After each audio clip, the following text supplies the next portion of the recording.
आता कंप्लीट या शब्दाचा अर्थ समजून घेऊया. सर्वप्रथम मराठी अर्थ.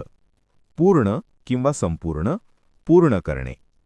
मराठीत समजून घ्या. कंप्लीट म्हणजे एखादी गोष्ट पूर्ण असणे किंवा सर्व भागांसह संपलेली असणे. तसंच एखादे काम काहीही बाकी न ठेवता पूर्ण करणे या अर्थानेही हा शब्द वापरला जातो. English meaning: having all parts finished, not lacking anything. Easy one line definition: finished with nothing left to do. आता सिनोनिम्स पाहूया.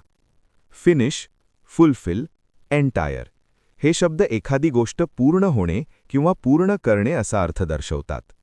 आता अँटोनिम्स पाहूया.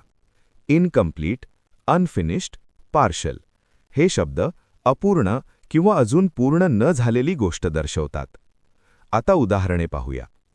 पहिले वाक्य: she completed her homework before dinner. तिने जेवणापूर्वी आपले गृहपाठ पूर्ण केले. इथे कंप्लीटेड म्हणजे गृहपाठ पूर्ण केला. दुसरे वाक्य: please complete the form carefully. कृपया फॉर्म काळजीपूर्वक पूर्ण करा.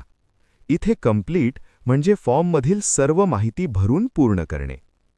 आता मित्रांनो, थोडा विचार करा. व्हिडिओ थांबवा आणि खालील प्रश्नाचं उत्तर कॉमेंटमध्ये लिहा. Which word is the opposite of complete? A. Finish, B. Entire, C. Incomplete, D. Fulfil. तुम्हाला इंग्रजी मोफत आणि सोप्या पद्धतीने सुधारायचे आहे का? नियम अकॅडमीचा बेसिक इंग्लिश व्होकॅब्युलरी आणि ग्रामर कोर्स पूर्णपणे मोफत जॉईन करा. आत्ताच हा नंबर नियम अकॅडमी इंग्लिश नावाने सेव्ह करा. 9270275060. नंतर व्हॉट्सॲपवर हॅलो सर असा मेसेज पाठवा. दररोज व्हिडिओ प्लस MCQ सराव मिळवा. नंबर सेव्ह केल्यावरच लिंक उघडतील.